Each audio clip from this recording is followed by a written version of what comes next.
Hi, my name is Bailey Accord Becker. I'm the Associate Director of Advising, Admission, and Student Support here in the School of Nursing. Today, we're going to be chatting about our entry-level Masters of Science in Nursing program. The first half of the presentation will be about the School of Nursing, the different programs we offer, and then a lot, obviously, about this program and what it looks like to actually be in this program. And then the second half of the presentation will be about admission, the application, prerequisites, all of that. So like I said, we're going to be chatting about the entry-level MSN program here today. So I like to start these sessions off by just kind of talking about the different programs that we have at PLU. For some folks who maybe are potentially looking for a program where they can go on to the doctorate level, or if, maybe this program isn't quite the right fit, we do have programs at a variety of different levels. So starting at the bachelor's level, the BSN level, we have a traditional on-campus BSN, and that's located here at Art Campus in Tacoma. And then we also have an accelerated BSN, and that's actually a hybrid online program. So part of it is in person in Linwood, Washington, so just north of Seattle, and then other part of it is actually online. So structured quite differently, but similar curriculum. At the master's level, we also have two programs. So we have a kind of the traditional MSN track for folks who already have their BSN. So that's that BSN to MSN degree. And then we have this program that we're going to be chatting about, and this is an entry-level master's program. So it is quite a unique program because it is at the master's level, but it's entry level, so you don't have to have your bachelor's in nursing already. At the doctorate level, we have a few different programs. All of our nurse practitioner programs are at this level. And then we have a track for folks who already have their BSN, and then a track for folks who have their MSN. So depending on where you're at in your nursing education and in your career, there's different tracks and certifications. Like I said, our nurse practitioner programs are at the doctorate level. Yeah, so if you are interested in the NP programs, those are only offered at the doctorate level now. Okay, so again, the actual program that we're going to be chatting about today. So the entry-level MSN program is an accelerated year-round 27-month nursing program. As the name says, it is entry level. Students get licensed as RNs. So you take the NCLEX exam, which is the registered nurse licensure exam. Students take that halfway through the program, and then they get the MSN upon graduation. And I have a little timeline that I'll put up in either the next slide or after, and that'll kind of lay out what the program looks like throughout. We're looking for students who have a bachelor's degree already in something other than nursing. So like quite literally anything other than nursing is good to go. We're also looking for folks who either already reside locally in the South Sound area or are willing to relocate to this area, as this program is fully in person. And we're also looking for folks who are looking for an accelerated route, not only to RN licensure, but also quicker access to advanced nursing careers and education. I've said this a couple times, but I just want to reiterate it. We used to offer nurse practitioner programs at the master's level. That has now changed, and that is only offered at the DNP level. Understandably, that can cause some confusion for folks. I really like to emphasize that as well, that if you want to be a nurse practitioner, you will have to advance to the DNP level as well. If you have questions about that, we have a ton of info on our website, and we also do info sessions for our other programs. So if you're interested in any of our other programs, I really encourage you to check out our website. And as I'm going, I do have some links to share, and I will probably just share most of those at the end. So I'll kind of touch base of like, oh, and I have a link for that, and I'll share that. So I'm happy to share a link for that as well, if that's helpful. I'm gonna take a quick sip of water here. Okay. And again, if you have any questions as I'm going, please don't hesitate to put them in the chat or the Q&A box. It's really helpful for me if you do have a question. One, chances are good that somebody else also has that question, but it's also really helpful to make sure that I am giving you the info that you're really wanting to know. So please don't hesitate to use the Q&A if you do think of anything. Okay, so here's that timeline I was talking about, and use my little cursor here. So this is kind of how the program is laid out. So on this side here, you have your bachelor's degree in something other than nursing. And then you go on and do the prerequisite coursework, if you have any prerequisite coursework to complete still. And then this is kind of the start of the ELMSN program. And then the first chunk of the program is 15 months, and it's 56 credits over the 15 months. So it is definitely rigorous. This is that accelerated portion. And this is all of the coursework required for the RN licensure exam. So that's the NCLEX exam, which is after that. And this, like I said, is an accelerated pace. This is the accelerated component of the program. And it is definitely full-time. So this is where we tell folks, that's where the accelerated portion comes in. It is pretty rigorous, but it's getting you that accelerated route to your RN licensure. And it's basically catching up. It's basically giving you all of the info and clinical hours and the coursework that you need in order to qualify for the RN NCLEX exam. So once you've done those 56 credits over those first 15 months, then you go on to the NCLEX exam. After that, you go into the MSN coursework. And this is kind of what we call, like, this section is pre-licensure and this is post-licensure, because this is when you get licensed. So if I say pre-licensure or post-licensure, I'm referring to this section and this section here. But the MSN is all post-licensure. So you can kind of see here, this section is 12 months and 31 credits, and this is 15 months and 56 credits. So this is definitely an accelerated timeline here. And this is when it goes to, I mean, it is a slower pace, but it's still full-time. But it does slow down a little bit because you're no longer in that accelerated timeline. And it gives you more time to actually allow you to work part-time as a registered nurse and get to use the skills that you're learning, which is really cool. Once you do that last year and those 31 credits, then you graduate with your MSN degree.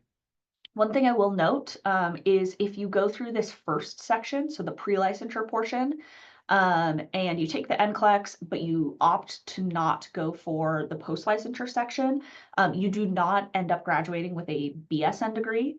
The degree from this program is only an MSN, and it comes after completing the entire thing. So if, sometimes folks ask, should I plan to, maybe continue on, or can I just do like the first portion and the NCLEX? And you can, obviously nobody's going to force you to continue, but you won't graduate with a BSN if you just do this portion. You have to complete all the way through, and then you'll get your MSN. So I'm going to leave that up for a second because I do see that there's a question. I have a bachelor's degree in something else. I want to be certified as an RN, but I want to be open to pursue a DNP. Do I need another bachelor's to be able to apply to the DNP? Oh, great question. This is a fantastic question. So, you absolutely, first of all, bachelor's in something else, great, you qualify for this program. If you are wanting to go on to the DNP after this, you don't need to get a BSN to go with your MSN. If you have the MSN, it actually is just, I think it's depending on the timeline and kind of the pace that you want to work at to get your DNP. It's usually a couple years in addition, but you can bypass the BSN step. So for the person who asked this, yes, you can absolutely continue. Like if you did the ELMSN, you could, go directly into the DNP and you wouldn't need to go back and get like your BSN or anything. Because if you have your MSN and you did this program, then we know that you've done the curriculum for that. Okay. Is the curriculum in the pre-licensure portion the same as the ABSN? So the pre-licensure portion is very similar, if not the same as the ABSN curriculum. The idea here is that it's condensed even further, actually, to give you everything that you need to qualify to take the NCLEX exam and then directly go into the MSN. If I'm getting my BSN, oh, hi. If I'm getting my BSN this spring, can I do the MSN program immediately after, or do I have to wait a year? For the person who asked that, I would suggest looking on our website at our graduate programs. Dr. Schwink is our graduate program director. And I would highly encourage you reach out to her because she could definitely talk through what that timeline would look like. If you already have your BSN, this is probably not the program for you. Well, this is definitely not the program for you because if you already have your BSN, you're essentially going to be repeating this step. And we don't want you to have to repeat that. So I would highly recommend reaching out to Dr. Schwink. And I'm happy to share her info at the end of this, or it's also on our website. But yes, absolutely would not recommend this program because then you'll have to repeat all that. Okay, I see a question here about clinical hours. I'm gonna get to that in a minute. So I'll come back to that. Okay, thank you guys so much for asking questions. It's really helpful to ensure that I'm giving you the info that you really want to know. Okay, so the first 15 months of the program, again, this like pre-licensure portion, it is the intensive preparation for the RN role and responsibilities is kind of how we describe this section. So what that actually looks like. Monday through Friday, you're typically in classes for most of the day. So we tell people, when you're kind of thinking about your schedule, prepare to be in classes Monday through Friday, like 8 to 5. Obviously, there's some variance semester to semester and all of that, but scheduling wise, prepare for that. And then evening and weekend clinical rotations are possible. So kind of estimate that you'll probably have evening and weekend clinicals. If not, every evening and every weekend, just having that flexibility is really important. We really, really, really encourage students to not work when they are in this portion of the program because it is so accelerated to really get you, as much of that info in as quickly as possible.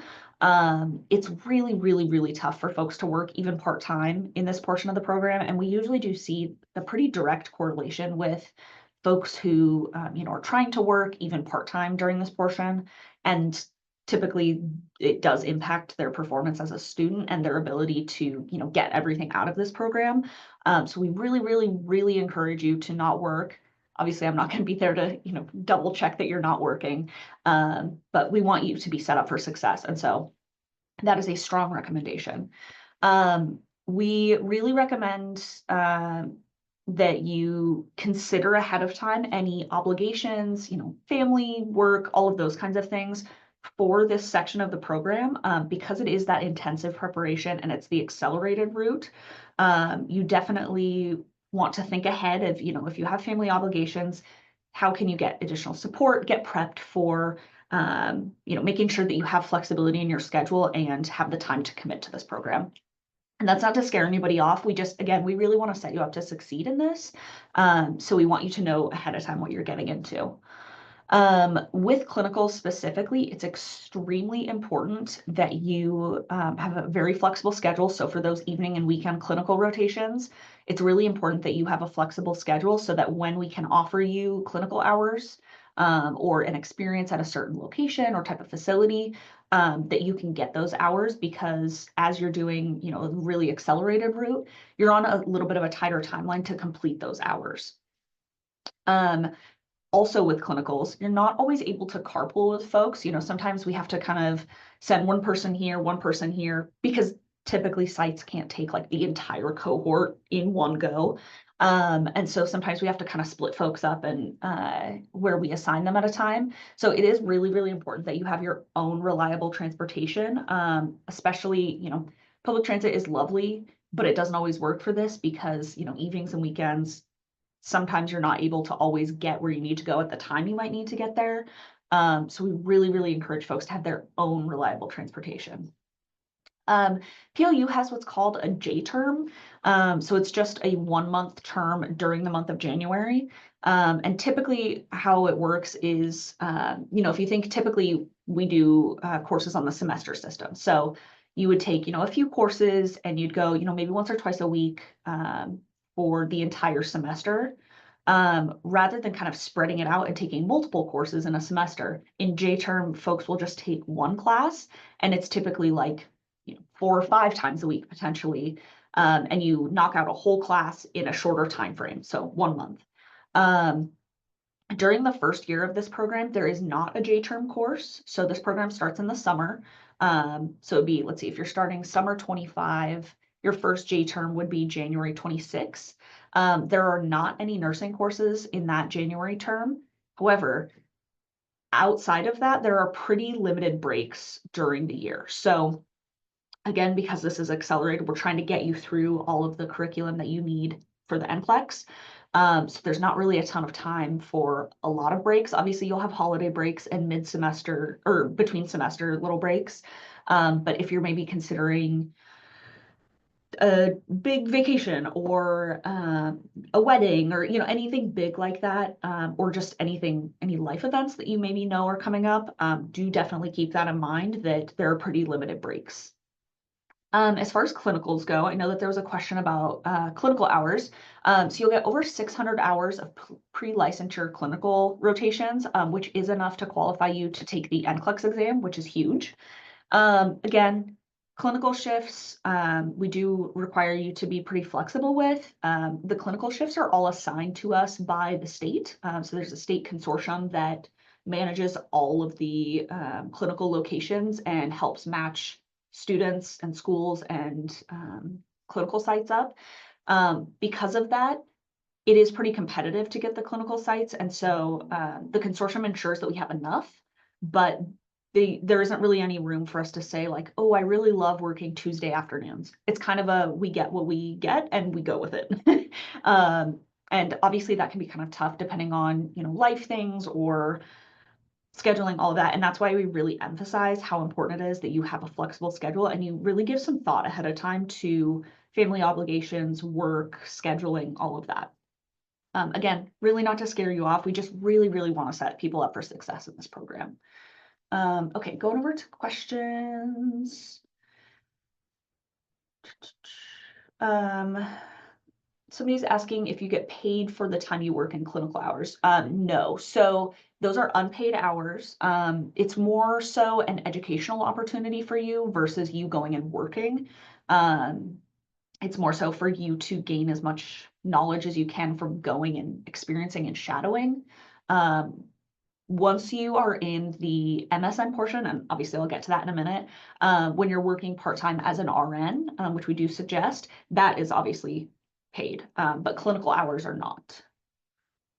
Are we able to take a few classes at a time and go outside the 27-month timeline? For example, taking 1 to 2 classes instead of 4 classes in a semester. I don't know definitively, like I can't say for sure that we've never done that or we never would. We really recommend that folks plan to be in the program full time because it is specifically set up for that. If you are really interested in doing that, please feel free to send us an email and I'll give contact info at the end so you can reach out. But we really, really encourage people to plan to be in this program full time. Because the entire thing is structured that way. So it's structured for you to be taking, your whole semester's worth of classes to be taken at once because they all integrate with each other. And then the clinical rotations that you're doing also integrate directly into that. And so we really want you to get the full experience. So if that is you and you would like to know a little more about that, definitely feel free to email us. I don't know that we would do that, but it's possible. That would be kind of a special situation that we could ask about. Okay. So once you have taken the NCLEX exam and you go into the MSN or post-licensure portion, there's 31 additional credits. So again, that's 31 credits over 12 months versus I think it's 56 over 15 months. So it's a much slower pace, but it is still full-time. So you also only have 390 additional clinical hours versus the over 600. And that's on purpose. So we have it intentionally structured to where you're still a full-time student. And I listed out here that, once you get into the post-licensure, you'll have 4 remaining terms. So fall, J terms, spring, and summer. But the pace is supposed to be slower so that you can go and get RN experience, which is great. We do tell students to plan to work part-time, so about 0.5, 0.6 FTE. And anecdotally, I don't have any like hard data on it, but I do hear from students that it's pretty easy to find part-time work as an RN, and your faculty can help you locate positions. But from what I hear, it's relatively easy to get those spots and to find part-time RN work, which is great. Once you get to the MSN portion, you actually have all of your courses integrated in with the MSN and DNP students. And so that's when you're kind of working at the higher level, which is great. Another bonus of once you're into the post-licensure is there's a lot more flexibility with clinical hours. They're typically arranged individually, student to student. Again, we can't guarantee that we can give you, your dream schedule, but usually they're arranged individually so that you have a little more flexibility, especially so that, we really want you to go out and get work experience, make some money while you're in school is a huge perk, and just get to apply the things that you're learning as you're going through the program. So in the pre-licensure portion of the program, it's typically, 5 days a week. We tell you to plan to be in classes, and then evenings and weekends with clinicals. In this portion, typically classes are like 1 or 2 weekday evenings and then 1 full weekday. So I don't know, maybe like Monday, Tuesday evenings and all day Wednesday. It would be more spread out than that, but that's kind of how it's structured. So again, a lot more flexibility rather than being in classes, all day. And then also having your clinical hours arranged individually. The idea is just to give you as much flexibility as possible to allow you to work. So this program starts in summer term every year. So we do tell students to plan to graduate from this program at the end of the 3rd summer. So summer 25, summer 26, summer 27, and you would graduate from this program at the end of summer 27. Okay, I think I covered everything on there. Oh, there's some great questions in the chat. Okay. What is the NCLEX pass rate? I know that I talk about that. I think it's a couple slides from now. I'll get to that. How long are clinical shifts usually? It varies depending on the placement, but they can be up to 12 hours. That's typically how long like an RN shift is, from what I know. But they vary, but prepare for, up to a 12-hour shift, and then, you have travel time and all of that. Okay. Oh, here's the NCLEX exam. Okay, so some of our student successes, our NCLEX pass rate is frequently above 90%. The reason that I say like frequently above 90% and kind of vague is we, along with most other schools in the country during COVID, had a dip in our pass rate. And this is for first-time test takers, so not, retakes or anything.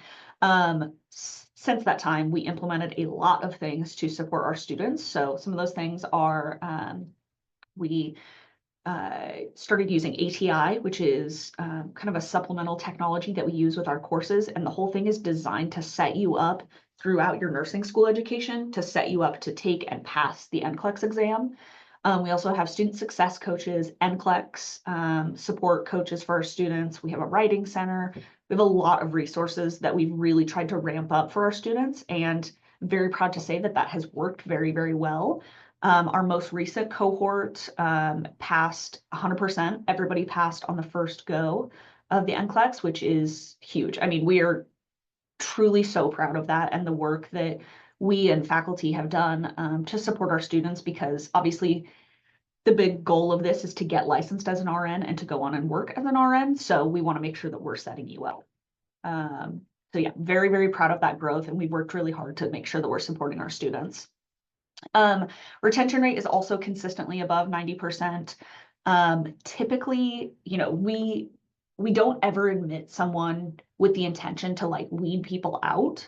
If we admit you to this program, we are planning for you to make it through the program, and we are admitting you because we believe that you can do it and that you are qualified for this, and we are going to do what we can to support you through it. So really, it's very, very rare for somebody to not continue through and finish this program because, they weren't cut out for it or things like that. It's typically that grad school is busy, life happens, and typically, it's just something where either this maybe wasn't the right program for them, or, military, maybe they needed to relocate, or just life kind of wasn't in the right place. Life does unfortunately happen. So, typically, and we're very, very proud of this, that we do not ever set out with the intention of weeding people out. But typically, if students don't complete the program, it's because of kind of outside factors. Another huge pro of this, and how many times have I said it? But students get registered nurse work experience before graduation. Obviously, the MSN portion of this is set up entirely around giving you that time to work and get that experience. And we do that because we really want you to have a really good shot of getting a nursing career and then being able to kind of move up in the career a little more quickly. And that's really what this program is designed to do, is to give you a fast track to nursing as an RN, but also to give you a leg up to get into those advanced practice positions. Kind of touching on that, yeah, ELMs are very well prepared for entry-level nursing positions and then more able to advance their career. If I have any current PLU students here, I don't know that I do, but if I do, PLU students and PLU alumni make great candidates. As long as you are not actively a BSN student and don't already have your BSN, you're a great candidate for this program. If you do already have your BSN, you might want to look at either our traditional MSN track for folks who have a BSN or the DNP. But yes, PLU students and PLU alumni are fantastic candidates for this and are absolutely eligible. Oh, okay. Faculty, we have nearly 50 faculty members. They hold advanced degrees in a very wide variety of specialty areas. All of the lead course faculty hold doctorate degrees. So, you know, a big thing that's pretty common in grad schools is that, you know, you might have like a faculty of record and their name is on the class, but they're not the one actually teaching. That's not the case in this program. All of the faculty in this program that, you know, their name is on your course, they're the one actually teaching it. So we don't have a TA doing it or anything like that. You are directly working with the faculty.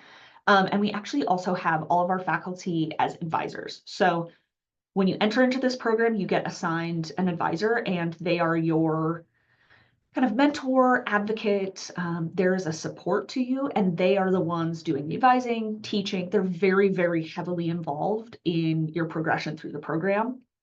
And we're just really, really proud of our faculty. Our faculty are, in my opinion, one of the things that makes PLU so great.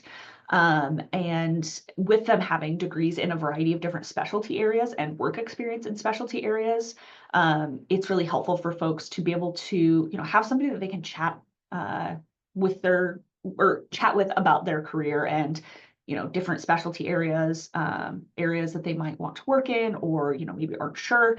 Really, really helpful for folks to be able to connect with them.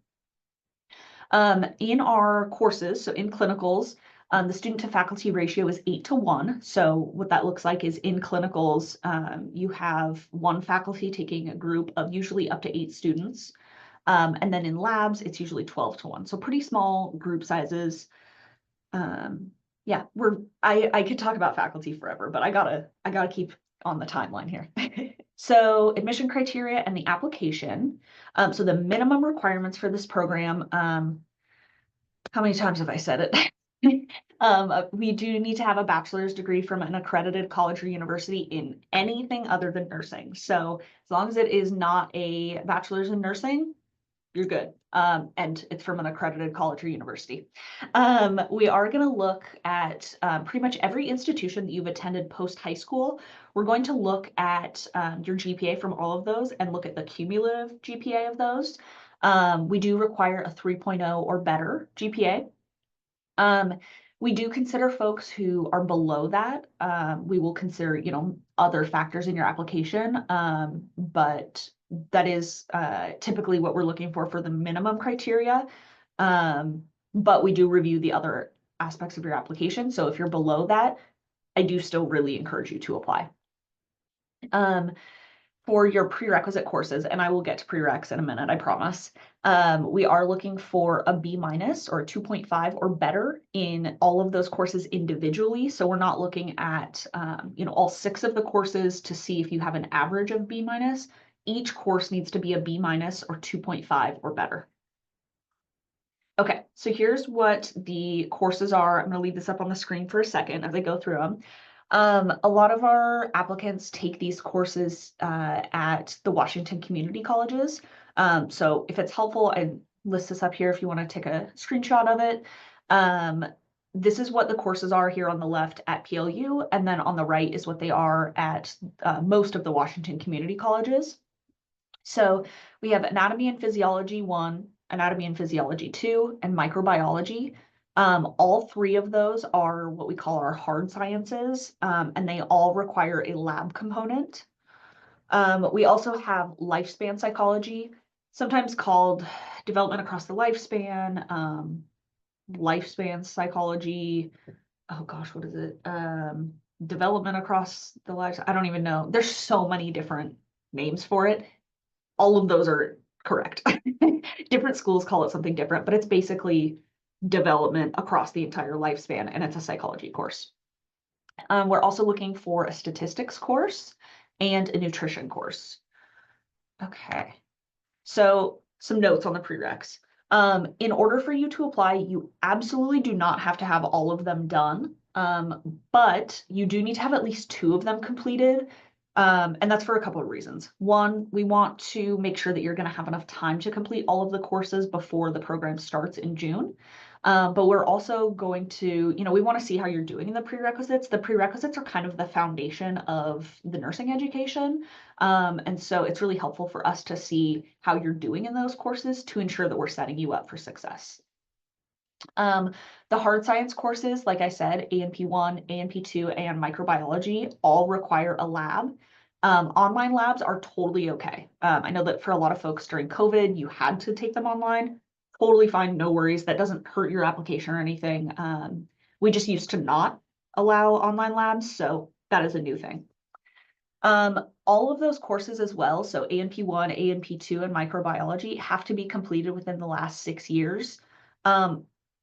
I tell people, generally speaking, so it's 2024 now, if you have taken them in 2018 or later, anytime in the calendar year of 2018 or later, they're good to go.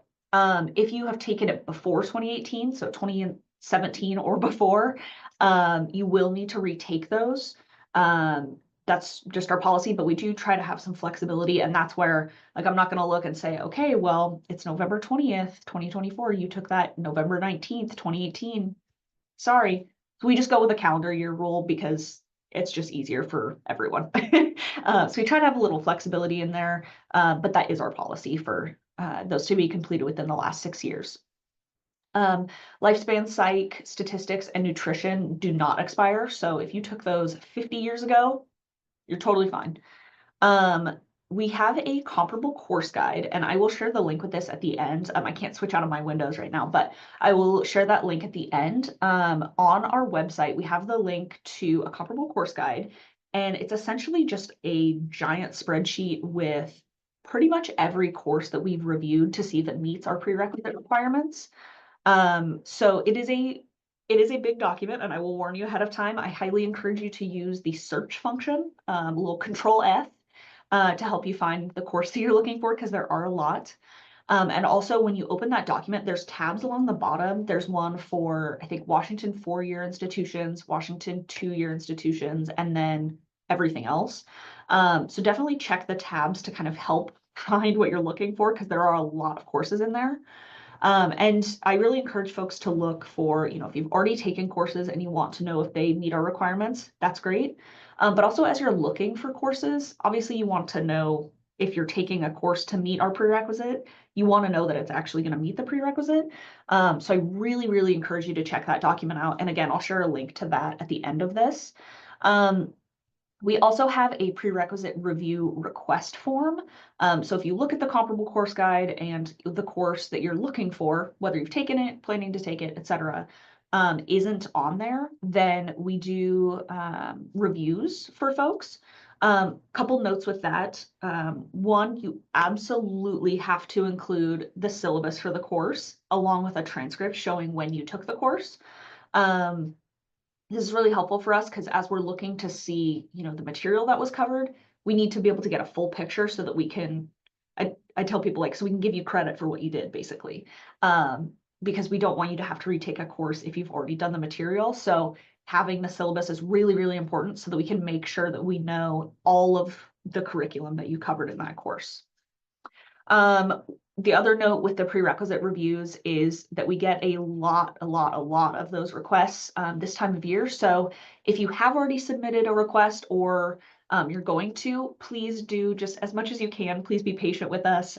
We get a lot of these requests this time of year and we work through them as quickly as we can, but it does sometimes take us a little bit. So, if we're taking a while, you can always reach out and check in on the status of it. But we do just in advance, we really appreciate your patience because we try to do a thorough review, but we do get a lot of those requests. Okay, and I'm not seeing any other questions yet, so I'm just going to keep going, and then as there are questions, great. So kind of the other side of what we're looking for in your application on the qualitative side, we're going to be looking at the strength of your recommendations. So we do require recommendations from 2 or 3 qualified individuals. We prefer that recommendations come from an employer or faculty, and we only require 2 of those for your application to be considered complete, but we do accept up to 3 of them. How it works is when you fill out the application, you fill in your recommender's info, and they actually get sent a form to review.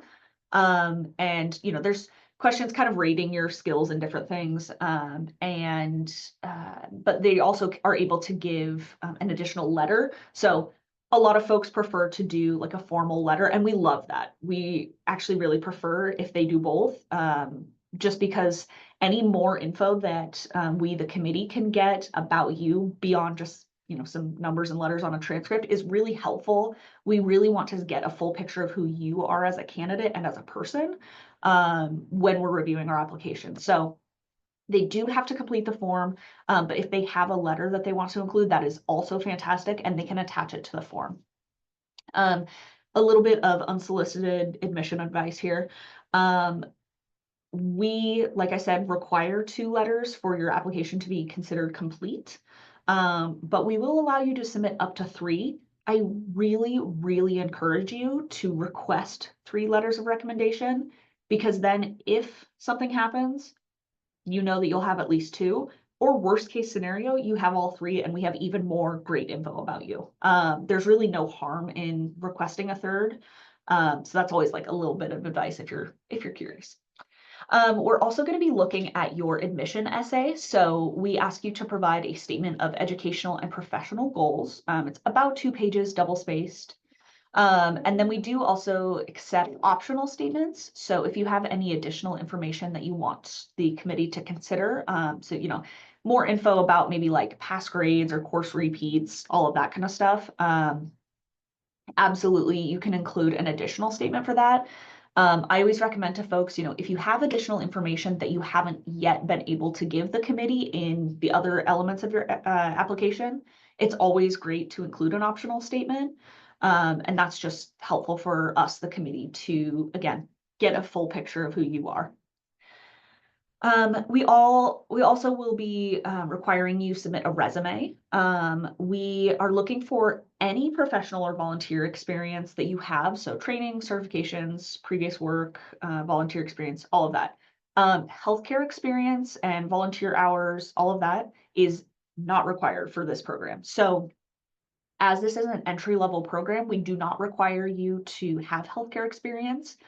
If you do, please, of course, include that in your application. We really want to see, what has led you up until now and get, again, a fuller picture of who you are. But, if you don't have healthcare experience, please don't let that stop you from applying. This is an entry-level program and that's not required. Okay. Some other application components. So we will need to see official transcripts from all of the colleges that you've attended. So you'll send those directly to Slate, which houses our application. As you complete your prerequisites, maybe if you have some in progress, definitely do send us updated transcripts. That's really, really helpful for us to, just check in, make sure like, wow, you're making great progress, good to go. There's also going to be a couple questions in the application relating to your nursing licensure. So, if you think of the timeline of the program, you do your pre-licensure, you do the NCLEX exam, and then you go into post-licensure. There are certain things that you have to, or qualifications you have to meet to be able to be eligible for NCLEX and RN licensure.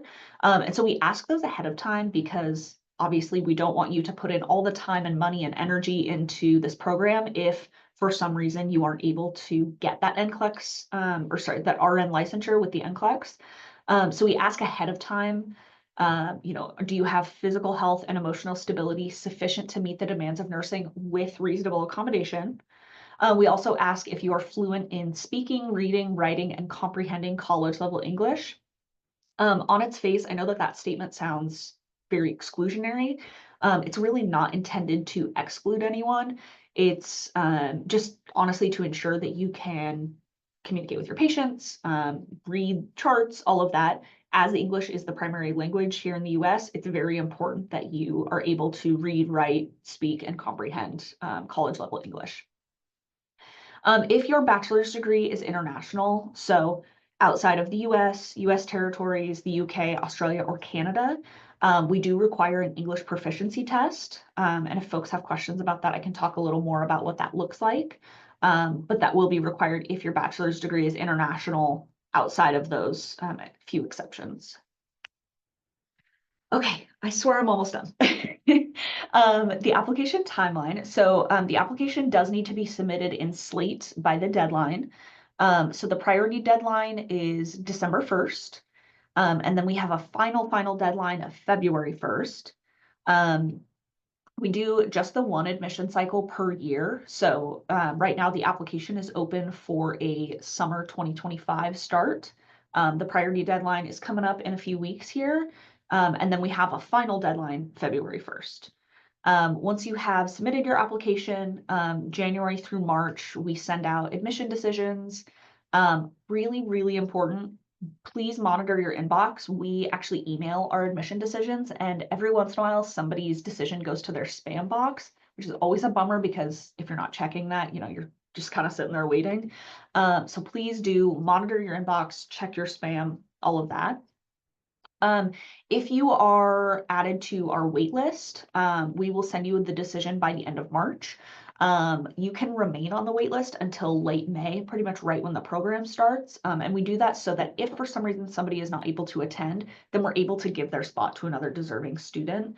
But that's typically kind of the timeline for that.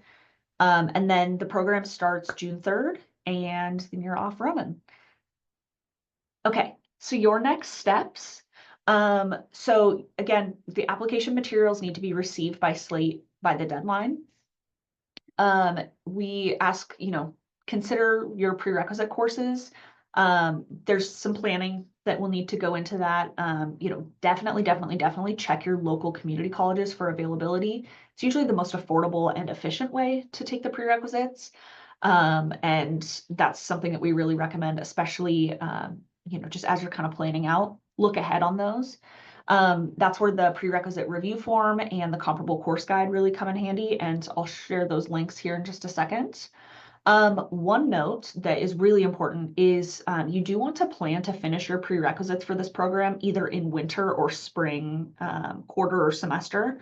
So if your school is on the quarter system, you'll want to finish those courses in winter quarter. If your school is on the semester system, spring semester is fine. The reason for this is that you have to have your prerequisites all complete by the first day of class, which I believe was June 3rd. So if you are at a school that is on the quarter system, the spring quarter typically won't be finished by the time our summer semester starts. So do, pay attention to those course dates. You also want to start contacting your references, think about who you want to be a recommender for you. Start that Slate application. Just starting in now, starting a little early is really, really recommended. The application is open now. If you have any questions about your application, please feel free to reach out to our grad admission team. Their email address is up on the screen here. It's gradadmission@plu.edu. And as you are going through and completing it, if you have any questions, please don't hesitate to reach out. We're here to help you. And then I'm going to leave their email address up here as well. This is the best contact if you have any questions for us. I really do encourage you, if you think of something later, because I know I've thrown a ton of info at you today. If you think of something later, please don't hesitate to reach out to us. Feel free to shoot us an email. Yeah, happy to answer any questions that you might have. If you don't, you are free to go. My portion here is done.